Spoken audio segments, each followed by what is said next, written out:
Hello, welcome to the Deadairdudes. I'm Izzy. I'm Rocco. You are Deadairdudes Nation, and thank you so much for joining us today.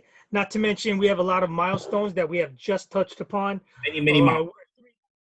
3,000 podcast downloads, over 150,000 views on our YouTube channel, 1,000 a combined 10,000 plus followers, and plus followers. You know, we are no doubt about it. We're here to scorch the earth, and Scorched earth. we're sparking the flame. Okay. Flame. Okay, first of all, we are back with our true crime series. This time, we have a little bit of a twist on the true crime series. We recently rewatched and watched the Netflix documentary, The Sons of Sam, which tells the story of one Maury Terry and his obsession with the Son of Sam and the investigation about the Son of Sam. We know he wrote the book The Ultimate Evil, and the documentary goes deeper within his life and deep into the investigation of David Berkowitz. Now, we're going to quickly, obviously we're gonna, talk about Son of Sam, but who doesn't know the specifics and the crimes and all the crazy shit that he did? But we're also gonna give our little bit of insight into what we think, Maury's, legacy is, and basically maybe try to not so much debunk, but agree or disagree with what was said in the show. What do you think, Rocco? It was a crazy documentary. I mean, to be honest, we're both New Yorkers. Yes. There's no secret there. So, without dating ourselves, the time that we're talking about is the mid 70s, late 70s in New York City. New York City was the worst crime-riddled city in America. Some may argue, but give me a break. And what the Son of Sam killings did at the time cannot be underscored. It kept the largest city in America at the time, 8 million, 9 million plus residents of New York City, completely up in arms, completely scared. You had some vigilante mob groups out there. You had people taking the streets to their own. They had crime rampant. You had police chasing their tail. A lot of stuff going on here. You had a blackout. You had a blizzard. You name it. You throw everything at it in 1977. Everything going on, especially as you mentioned, at that time in the 70s, it was a hotbed of serial killer activity, and especially mainly on the West Coast. On the East Coast, for the most part, just crime. And this just took over everything. It's straight up terror. Straight up terror. Now, so when this documentary came out, and it came out on Netflix, it caught both our eye because it's New York, and the way it is presented with Maury Terry and his book and his investigations, real time, at the time things were unfolding, at the time of David Berkowitz's arrest, trial, and pretty much the rest of his life. It consumed him, and to the point that it made at least conversation for everybody to listen to, whether did he being the Son of Sam killer, the very same David Berkowitz, did he act alone? Did he continue to act alone? Is he covering up something? Or did he really just act alone and then there's a reach? And without further ado, in this conversation of our continuing true crime series, dude, what is this, 20? I do believe this is number 20. Wow, look at that. So 20 deserves a cheers. Deserves a cheers. And what are you drinking today, Rocco? I have brought out no pun intended to the nature of the crimes and the topic of the day. Bullet Rye, Frontier Whiskey, Kentucky, good stuff. Oh, let me get in focus. There you go. There you go. 95 rye. So obviously we're talking about a rye whiskey. Ooh, there you go. Yeah, I kind of started, so that's what we're doing here. And What's you? Larceny, Kentucky Straight Bourbon. It's a 92 proof. I also started. So and it's We decided to pick Bullet and Criminal. I like. actually Larceny small batch for all you bourbon heads out there. So that being said, to everyone out there, cheers. Ooh, cheers. Oh, you got a nice clearer look at that. That's pretty clear. That is nice. I got a pretty dark one going here. Cheers. And now again, thank you guys out there, Dead Dudes Nation. As we continue to grow, you continue to latch on, especially the podcast, which is blowing up. Thank you very much. Thank you. And Rocker Thunder, thanks you. If you haven't seen that video, enjoy. Right. Enjoy. Now, for all you guys and gals and everyone who do not know about the story of Son of Sam, he was the 44 caliber killer, and he killed 6 victims and wounded 7. So supposedly he is 6 life sentences, and right now he's still alive in jail. So what does stand him apart, and at the same time very similar to the Zodiac killer, is he interacted with the media, and by and large in the 70s the media was the newspaper. So he sent a letter, a couple of letters. yes. The news at the time, and again, this is New York, and New York gets out of control like New York does, and newspaper people, journalists, without going to the police and authorities right away because it could be criminal, they publish it before letting the cops know. And this is pretty much walking right into the criminals' alley. And again, it's sensational journalism in a way because you're trying to get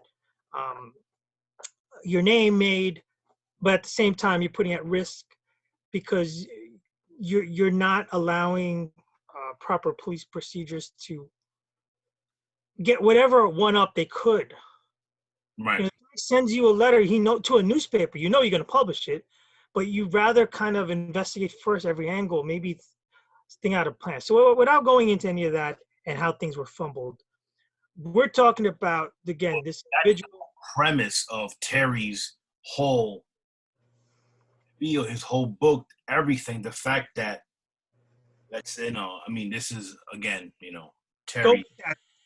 Dish out the whole premise. Is that the whole investigation not so much was bungled, but was not given its full due, and the police, for some reason,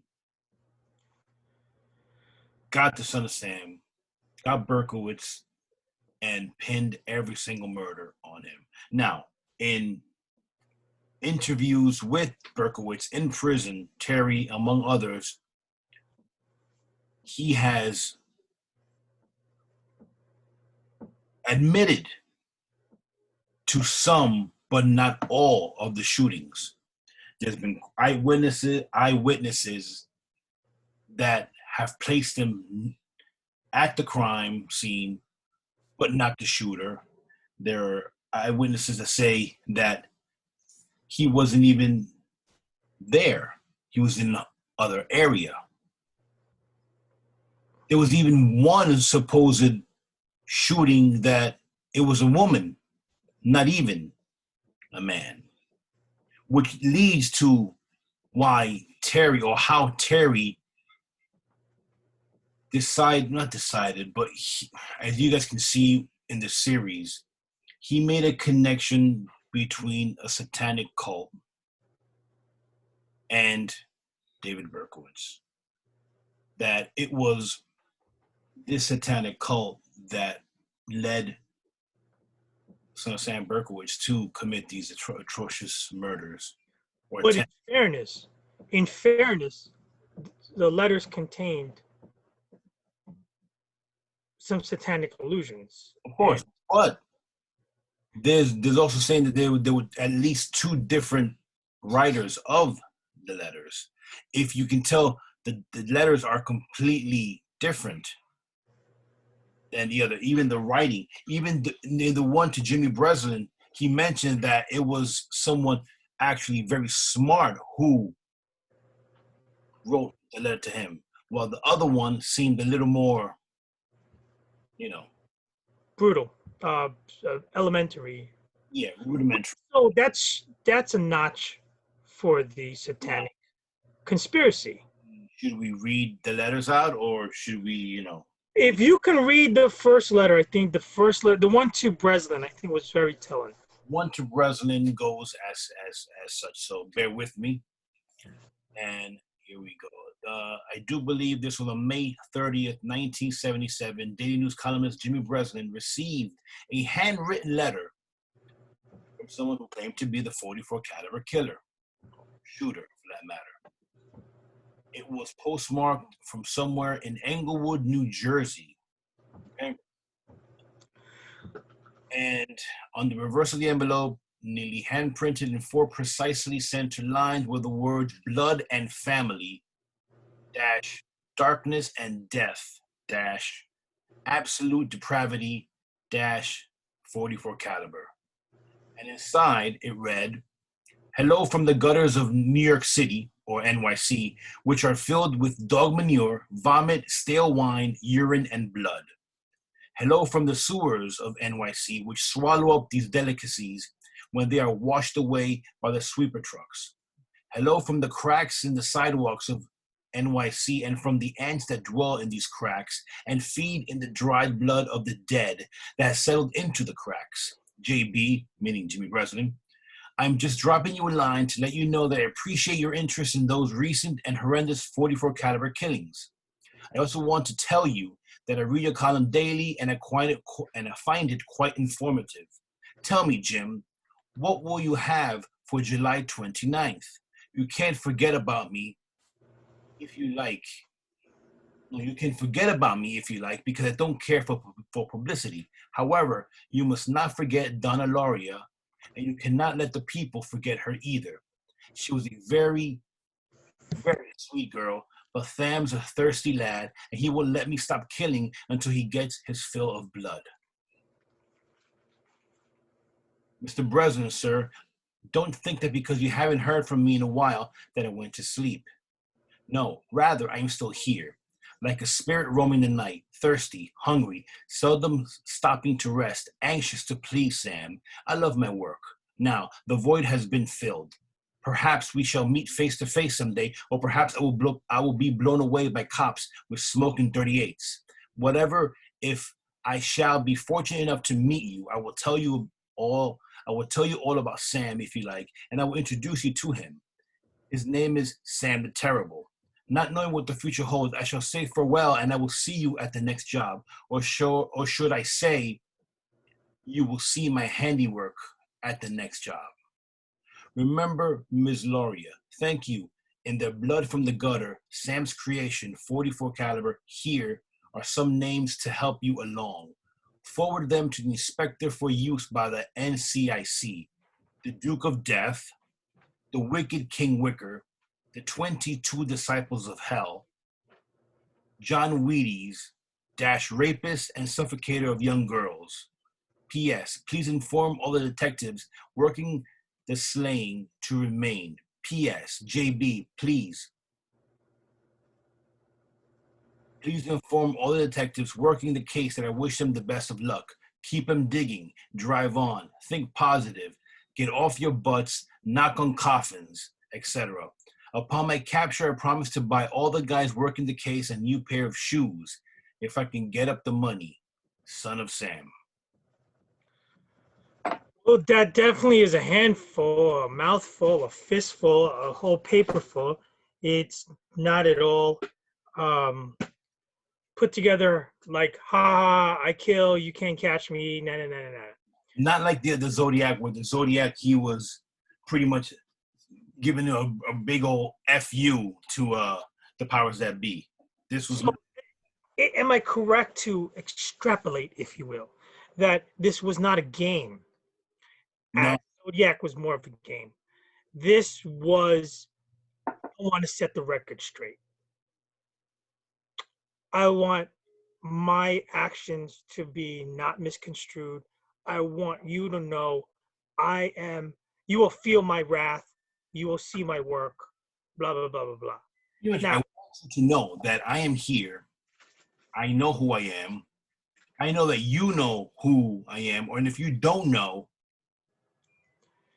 here is who I am. Figure it out, basically. It's not so much, I guess he is taunting in a way, but it's more of a, that's why it might not be the same person who wrote both letters. But if that is the case, it does lend itself more as a strike on the side of the conspiracy theory. Right. That it's more than one. And as the devil put it, I am Legion.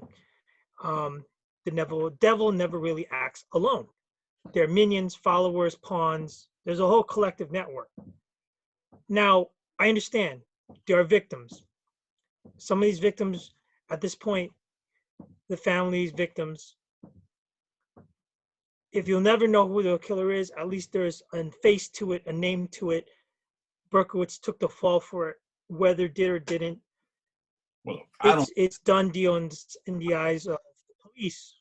He was a guilty son of a bitch. Let's be honest. He was a piece of shit. We all know this. I mean, he was. Whether or not he found God and now he's reformed, it doesn't matter. Absolutely, they should burn the motherfucker. But back to the letters. Yes. If in fact there is easily discernible differences between the letters in both handwriting and content. Yeah, let me just read you just a small excerpt of the other letter. Is it really paying him homage that, oh, he's so brilliant, he's writing two different styles? Or maybe there's something to this theory that he was not acting alone. I don't think he was. Look at this. I am deeply hurt by your calling me a woman hater. I am not, but I am a monster. I am the son of Sam. I am a little brat. When Father Sam gets drunk, he gets mean. He beats his family. Sometimes he ties me up to the back of the house. Other times he locks me in the garage. Sam loves to drink blood. Go out and kill commands, Father Sam. Behind our house and some rest. Mostly young, raped and slaughtered. Their blood drained, just bones now. Papa Sam keeps me locked in the attic, too.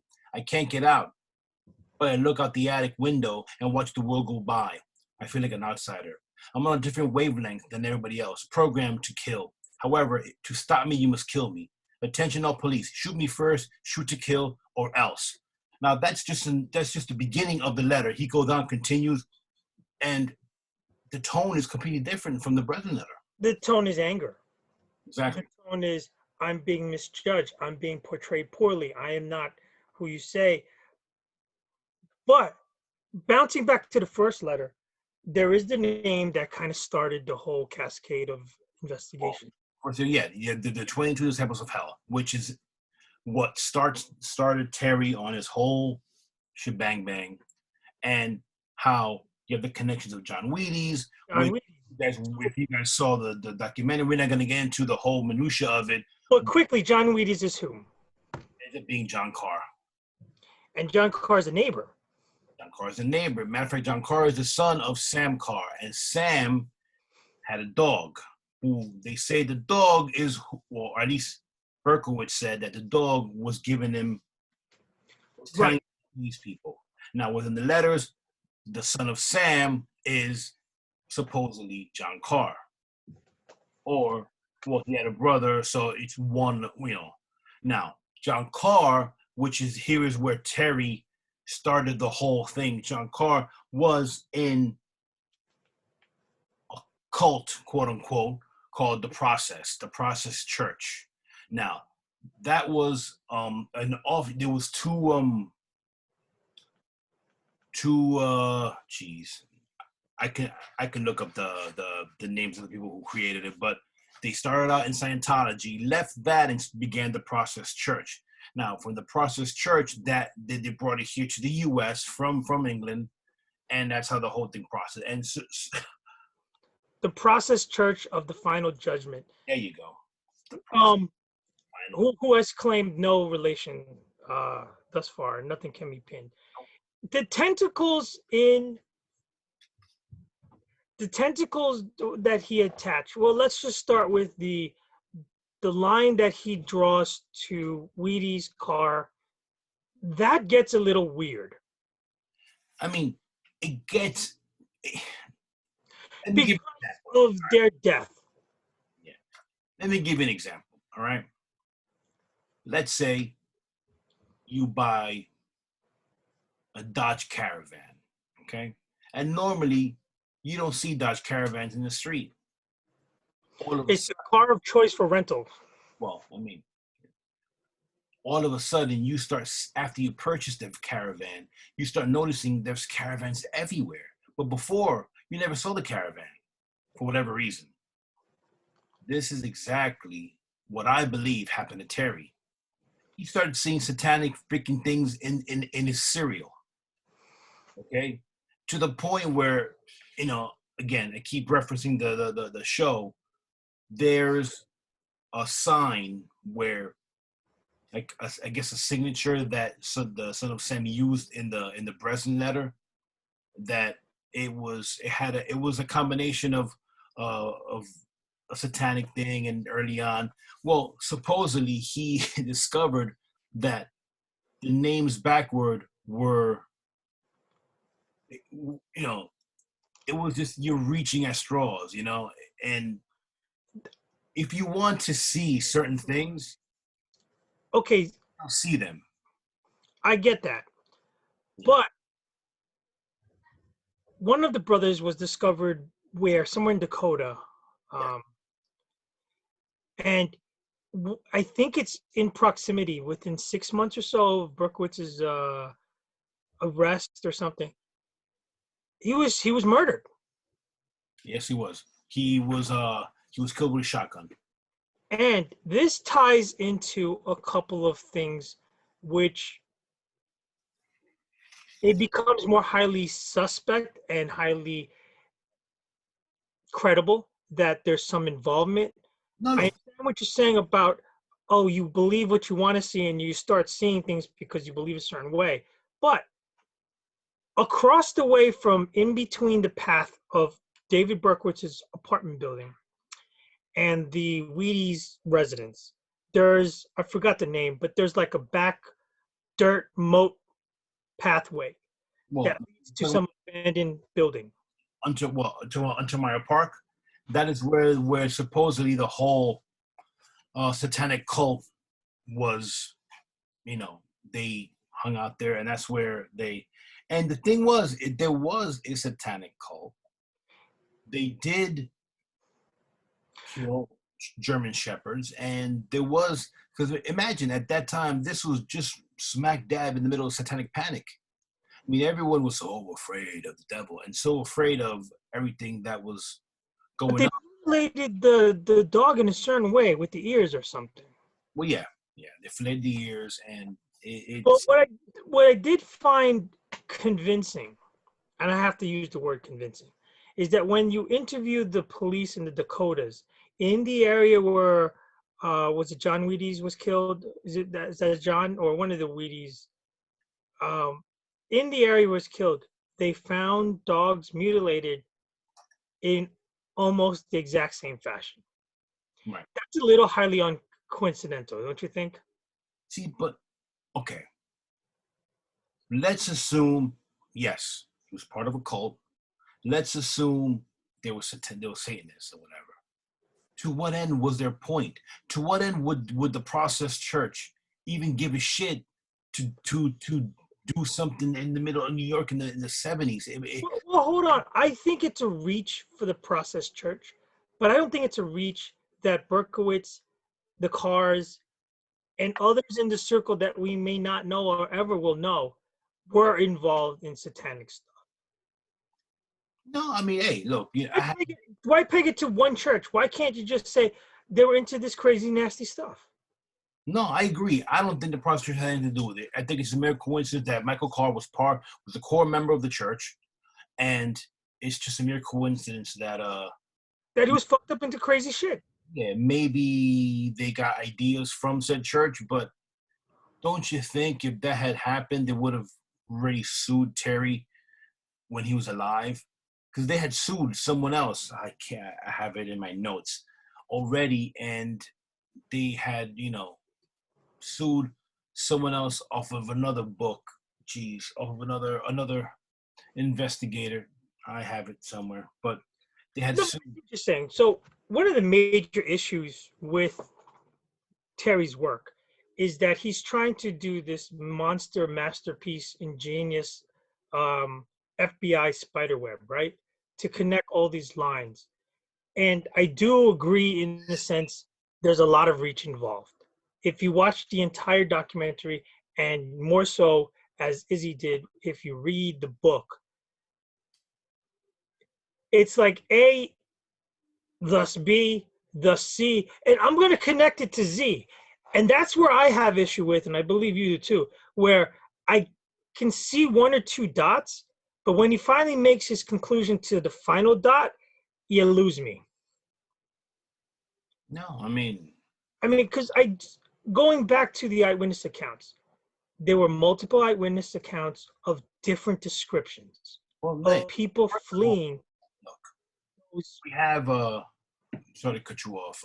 For all fans out there, we have a friend who is was in a police, and I brought this to him. I said, look, how is it possible that so many people can give different descriptions? And he said it happens all the time because you can see something in a certain way, stress, whatever, and each person can see something different on, but the different eyewitness descriptions of the people were so different that it made no sense. And this is something that even was printed in the New York Times, was printed in the Daily News, among other things, and people were like, what the hell?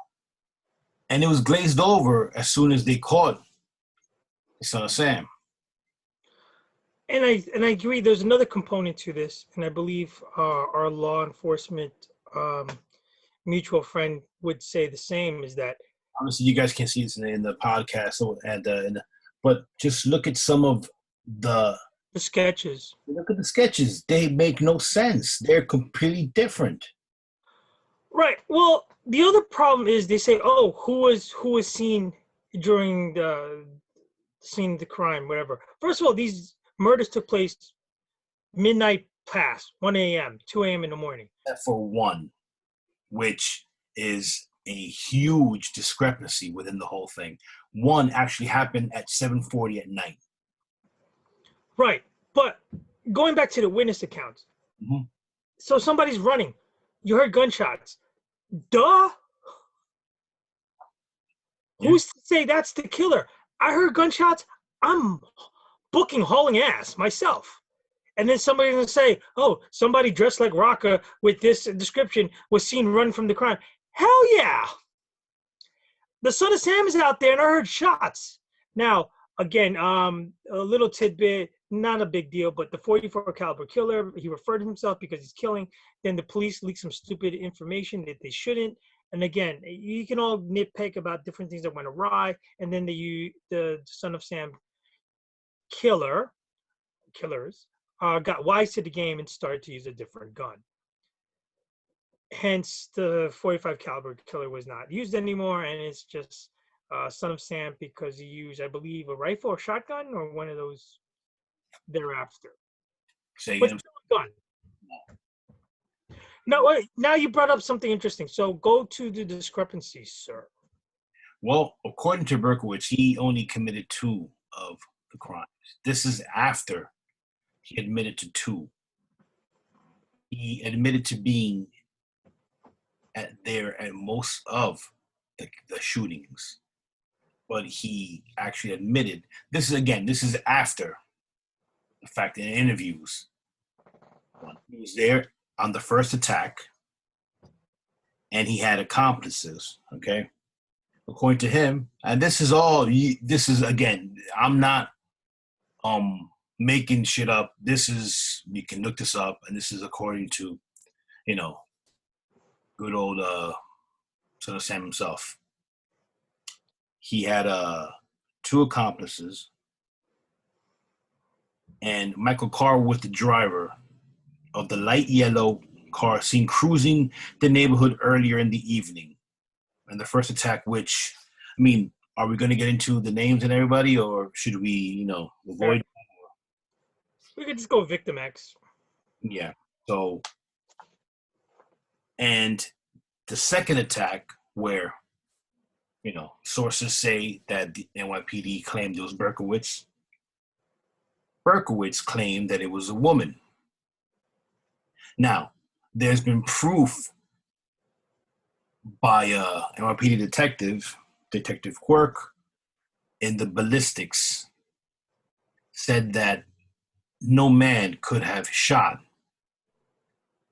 because it could have been either a 90-pound weakling or a woman. Now, before you guys jump all over, this is the 70s and 80s and the 90s. So I mean, that is just, This is curious because of the way. Well, that the entry room. That was the one where Caldenaro and the other, they survived. They actually survived. He got shot in the head. And matter of fact, a bullet fragment hit him in the head. And that's what ended up happening. Now, let's get into specifics if you want to get into that. Let's go with that, okay? It was Caldenaro and Rosemary Keenan. It was shot at 159th Street and 33rd Avenue in Flushing. Okay? Oh, Lord. Dude, we went through there with the Ron and Anna cap. Yes, we did. Yes, we did. All right. So. Oh, man. That creeped me out a bit. Let me find all right. According, the shooter's aim was wild. 4 bullets were fired. 1 piece of shrapnel hit the speedometer of the Volkswagen, which is the car in question. 1 apparently went through the back window and out the front window, blowing the windows out. The 3rd bullet hit the roof of the car, which slowed the bullet down and eventually found him in the head, the back of his head. This is De Niro speaking himself onto what happened after the ballistics report. Okay, in the early 1990s, he met with Detective Joe Quirk, and he said he worked on the case, and based on his findings, he reported that it was either a 90-pound weakling or a woman who fired the shots. In the 1993 interview, David Berkowitz admitted to Maury Terry that a woman shot him, which in essence corroborated the detective's statement. And coincidentally, the ballistics report that he was working on is conveniently missing from NYPD files. So, okay. This is now 2 or 3 strikes now in favor of the multi-person known as Son of Sam. That particular instance, it goes even further. Later on, when Berkowitz was questioned by Martin Bracken ADA in 1977. Okay, he correctly stated that the car was red. Okay, it was a navy blue Volkswagen Beetle. Okay, he also stated that he fired 5 times at the car and he intended to kill just the woman, quote unquote. I thought she was in the front seat, passenger side. It was very dark. Okay. The remainder of the questioning about the attack was sketchy at best. Berkowitz's answers were brief and apparently semi-factual. Now, supposedly, if someone who really shot him, his recollection was pretty shitty considering it had just happened. Okay? So, now, later on, Maury Terry and the Pine Street Irregulars, which is what they were called his investigating sleuth crew, they claimed it was a woman named Amy or Wendy who was a known occult priestess. Now, look, I'm not laughing. It's just, it sounds like a movie. I get it. Who might also be the same person known as Big-Breasted Wendy. Okay? Now. Okay. After that, there was no known accomplices. So supposedly a woman did that, botched the shooting because they both survived. But yet the Son of Sam took the rap for it. He did the first one. He claimed the second one. He admitted the second one, but all the evidence points to he did not do the second one. Okay, now we go to the third one. That again, the NYPD claimed it was Berkowitz, of course. And that's where the sketches were almost identical of John Carr. Okay? Both victims described the shooter to be 5'9", slender and blonde. Now, we all seen Berkowitz. He's not slender and he's not blonde. He's rather thick and husky. He's big boned. Exactly. Now, to go, one other point to go back to the second shooting. Berkowitz was in the military. Okay? And at point blank range, you're gonna miss 4 shots that wildly? Don't think so. Don't think so. When the first one, he was pretty damn accurate. Okay? One thing to hit a moving target, one thing to hit a stationary target and miss so badly. I don't know. All right. Fourth attack. Again, not admitted to Berkowitz. NYPD, we continue with that. Now, this is the one that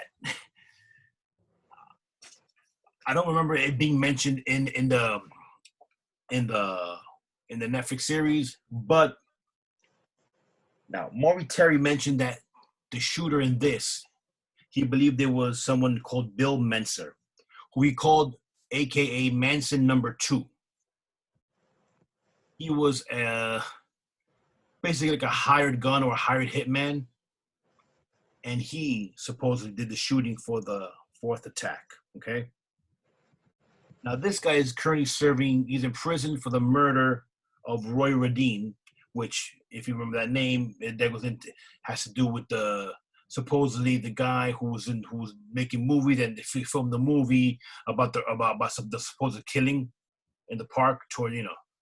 So, just to pause right there, the link that he's making with this multimillionaire director producer, it was his gateway to also give double meaning to the purpose of these killings, not just a satanic mantra to cause bedlam and panic, but they were also recording it for snuff films. Well, yeah, no, it goes further because he thought that this whole thing was a gateway to, they did all kinds of stuff, snuff films, to drugs, to child pornography, to pedophilia, to all that stuff. And very dark, seedy underworld. Exactly. So he thought that this was just the beginning, the tip of the iceberg, and he couldn't understand why the government or why the investigation, no one believed him. You know, so yeah, so this guy was hired from the West Coast, came down, did the shooting, bang bang, and there the accomplice was Berkowitz. Okay, we can go on. That was the fourth. The fifth shooting, again, Berkowitz, but he did not admit to this. Okay, now this is the interesting one, that he was wearing a ski cap. All right, they were looking for a white male, 6 feet tall, with black hair combed straight back. Now, that's not Berkowitz. Berkowitz has wavy to curly hair. Okay. The sixth attack, Berkowitz admitted to it, no accomplices. The seventh attack, once again, Berkowitz said that it was Michael Carr this time. Okay. While Berkowitz and Gorman Johnson were driving the getaway car. And lastly, the eighth attack was, according to Maury, Terry, Larry Lomenko. So now this is where they were eyewitnesses. This is where Berkowitz got the ticket at 2 a.m., the parking ticket, okay? And it's on his Ford Galaxy, all right? Now the three accomplices were in a Volkswagen microbus where they were filming the attack, which is where Ronald Sisman and two others on eyewitness accounts, and this is the connection to, you know, everything else. So, I mean, believe what you want to believe. There's no way to prove it now. But I seen some of the interview when Terry went back to, see Son of Sam in prison, and the second interview that was done on Inside Edition or NBC. It was ABC. It was one of those big, things, and he was leading him all over the place. And Berkowitz did not want to talk about it. He didn't, and he was just like, "Oh, no, this happened, right?" And he was like, "Mm-hmm." That is an excellent point. If anybody continues to watch the Netflix documentary, or should you find the full-length interview between Maury, Terry, and David Berkowitz alone, you can find it. It's not that hard to find. And if you watch it, it is a classic case of leading. 100%. And for those that don't, we're going to demonstrate quickly. So if I go, Izzy, did you kill victim X? That's a straight question. Right. Izzy, were you there, or what's your whereabouts on the night of June 14th, so-and-so year? That's a straight question. You killed Sarah's ex and John Doe on the night of 1999 at 3 a.m. That's a leading question. Exactly. You were driving a Volkswagen, weren't you? That's a leading question. At that point, the guy is there for 6 consecutive life sentences. What does it freaking even matter?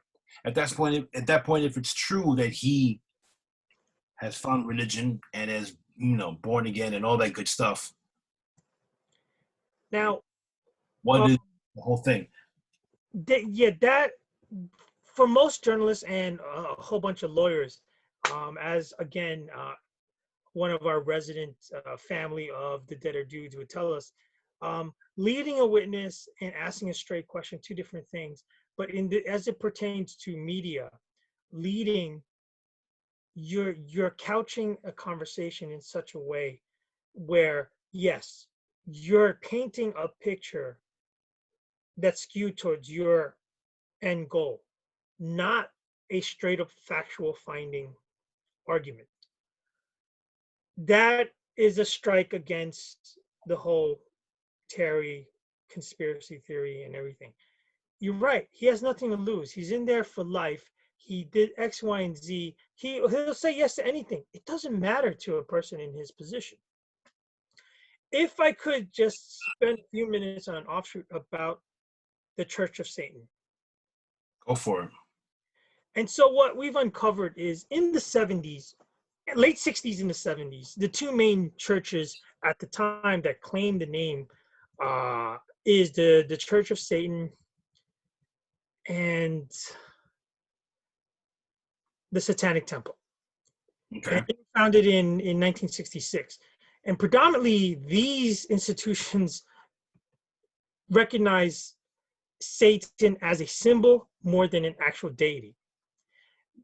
The entire movement was really geared towards getting away from traditionalism, and it's more for individualism, finding thyself, pretty much saying crap to organized religion, church, traditions, values, Western society, you name it.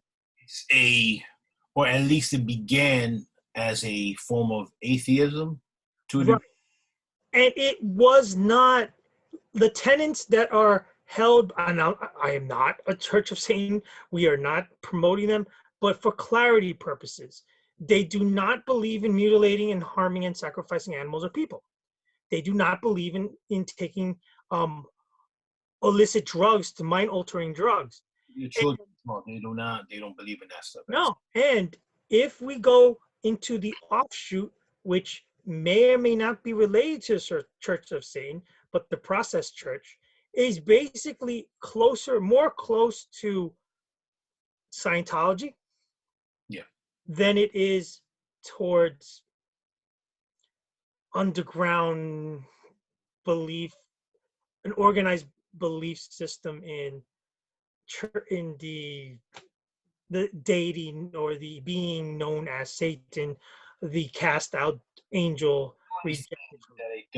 That later on, I do believe, correct me if I'm wrong, the Process Church also towards the end, when they were ready, they wanted to basically, they were preparing for the end, and they wanted to cause as much chaos and anarchy as possible. Well, in 1974, the Process Church split. Okay. Due to some infighting. So there was a schism of separate belief systems of where they were going. Right. One of them was more towards, let's get ready for end times. And the other one kind of maintained the whole pragmatic Scientology type of mantra.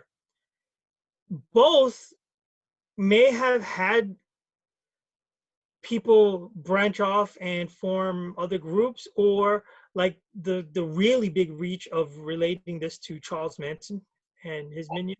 I didn't even mention that because, come on, I mean, it's a super reach. That's like the reach of reaches. I mean, is it really Charles Manson and Son of Sam? Really, you couldn't connect Ted Bundy and Dahmer there too? I mean, or I mean, come on. I mean, that's just, Right. So, as we hypothesize, it's very, very likely that Berkowitz was not a loner in the sense that some people may portray him. He may have gravitated to a bunch of lowlives, and let's call it what they are, a bunch of lowlives who did practice in, what for better word we'll use, witchcraftery or black magic or something. I'll be the first to tell you, I don't believe at all for a second that Berkowitz acted alone, and I don't believe that he is this insane person. Well, he is insane, but not insane in the way you might think. He's misguided. I think he's smarter than you might think, and I think that he completely manipulated Terry, not more than one time. It's quite possible he could have used that angle so that he would get off on a lighter sentence. I think he manipulated the situation, and I think that he knew full well, and I think that he was probably afraid of something to take the fall for this whole freaking thing. Well, let's go with that. And by and large, I agree with most of what you've said. Yes. And I believe there is substantial evidence that there is more than one person acting here than him. But unfortunately, what of those people now? Well, they've gone scot-free. They've been free for the last 25, 30 years. here is what happens. All right, now John Carr, John Reedy's, he died via shotgun. Okay, in all the way in, what was it? Dakota or somewhere, South Dakota, North Dakota, or somewhere out there. Michael Carr, who was a prominent member of said Process Church, died in a weird car accident, which all of a sudden Side of Manhattan. Yeah, so all right. Quite a dangerous stretch of road, I might say.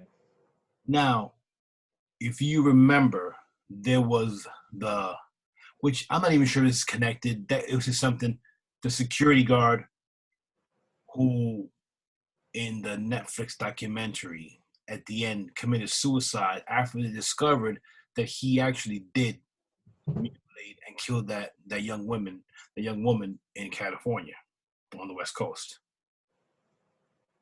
Okay, which the name escapes me now, and I apologize, guys.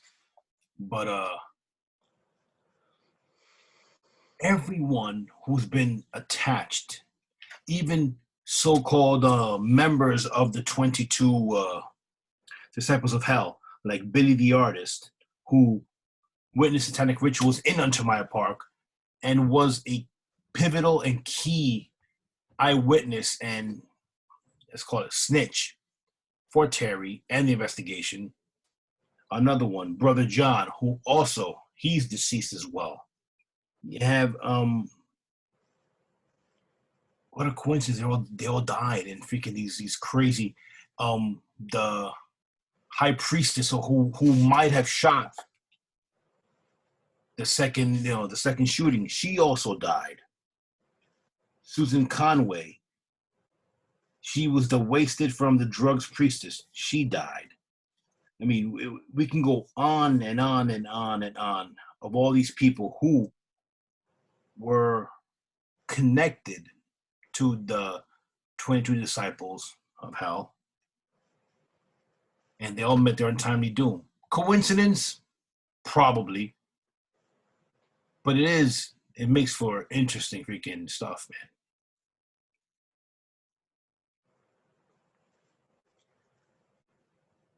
So, final words, final thoughts. Bottom line, what do you think? Yeah, I think that he did not act alone. I think he was in cahoots with a whole bunch of crazies. I believe he took the fall. The only question that leaves me a little stumped is, once you've taken the fall, why not snitch on everybody? David Berkowitz was adopted. Yes.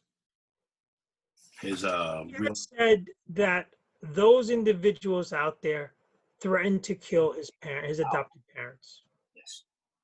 So this is how they get people to. They didn't get them to do these and perform these crimes. No one put a gun to his head, but should you blow up their spot and come clean and rat on them, they will take care of your loved ones. Now, maybe it's possible through the years the loved ones have passed away, natural causes, and now he's like, okay, they have nothing left on me. But here's where it gets crazy. And I'm crazy, so it's fine. I do believe there's a secret underground group of people that do wish mayhem, craziness, chaos, and they thrive, they profit, they bank, they get excited, they get off on this stuff.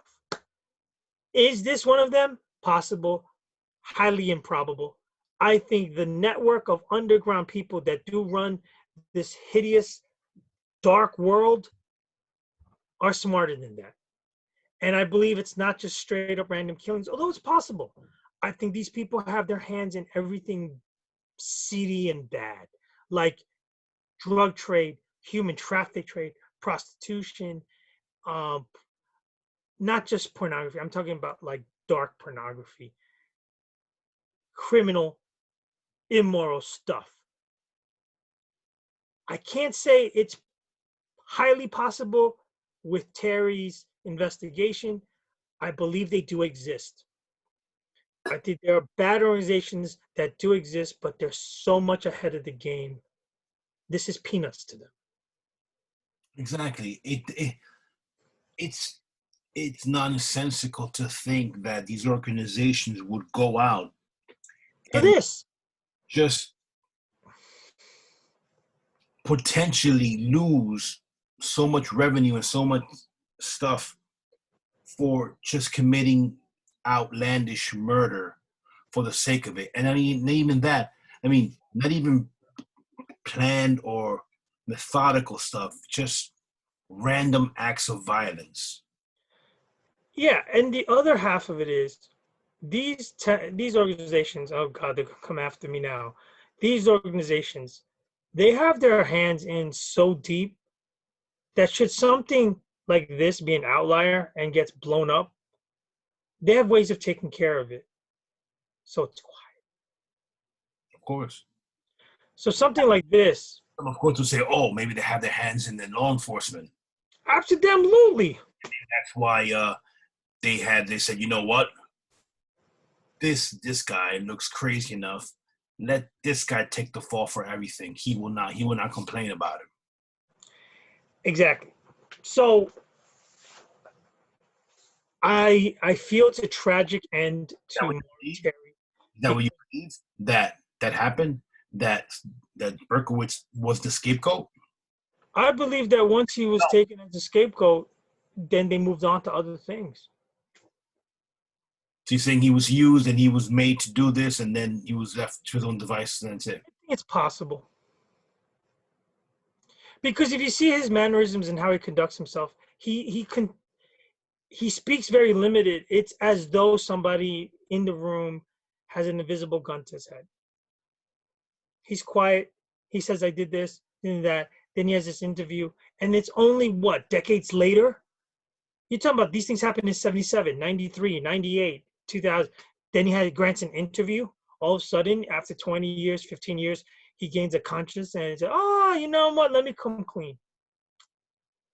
I think the biggest thing they have up on him was killing his loved one. When it's interesting to correlate if his loved ones passed away at this time. Well, I mean, because I think he's 70. He's in his 70s, I do believe now. Yeah, I'm saying is that I think whatever they had on him has lost his leverage.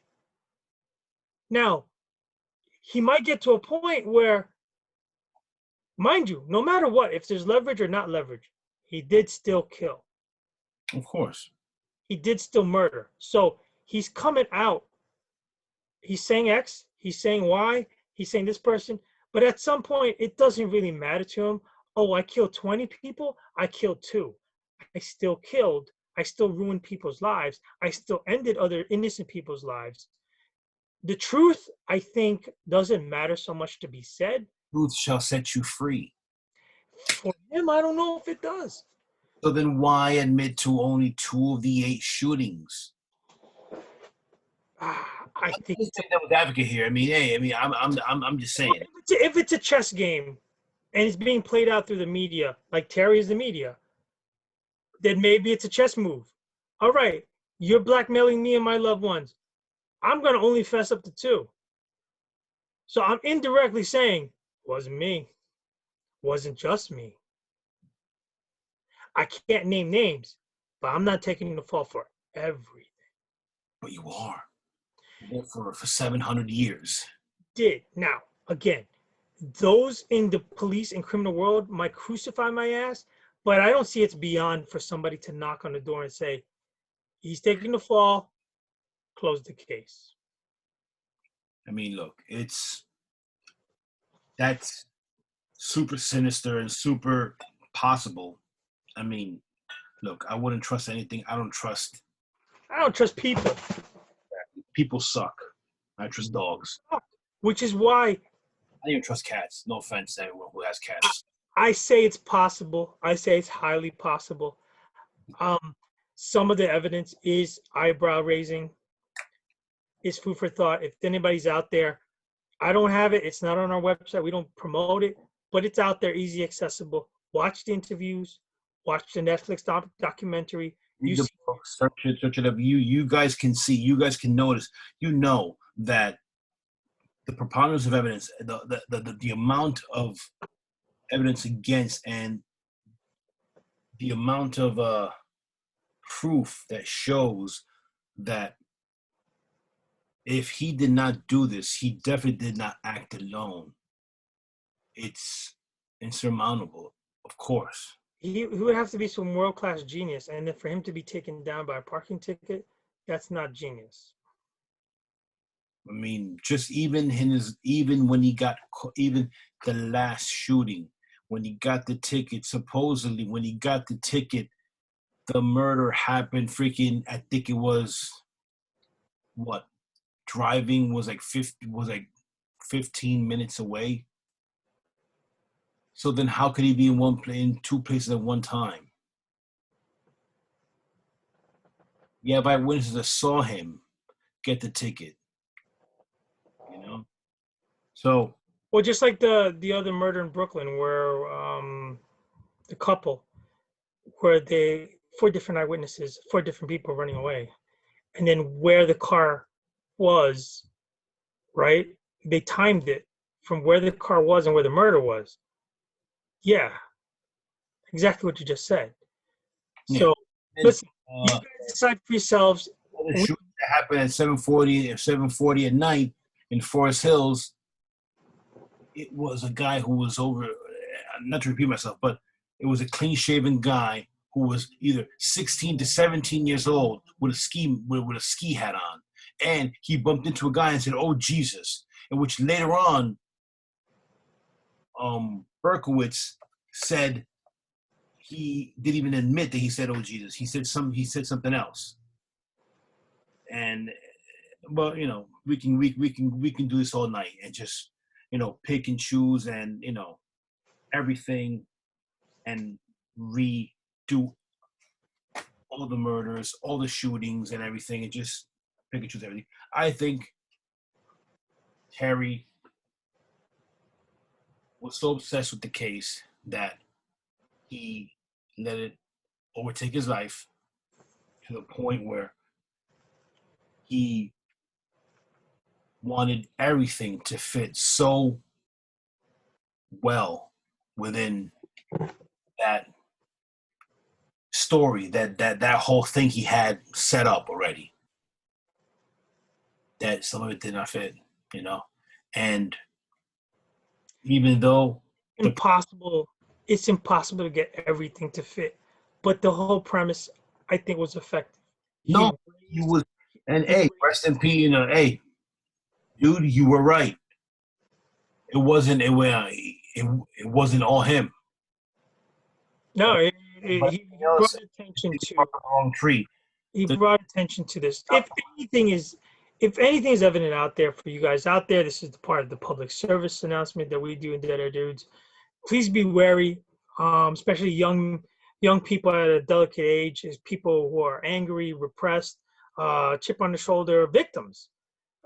Don't go towards the light. Don't go towards the dark, because you are the type of people exactly up the calling card of those masterminds in control of the dark arts. Just don't do it. Have a beer, go to sleep. Like we did here. Thank you so much for joining us. Hope you guys enjoyed this a different take on the true crime series where we, completely give our opinion and give you some facts along the way. I hope you enjoyed it, and if you guys have any comments or disagree with us, please let us know. Please like, comment, subscribe to the channel. Cheers, everybody. I'm Izzy. I'm Raka, and you are Dead Air Dudes. Thanks so much. Like and subscribe. Save the whales. Take care, guys.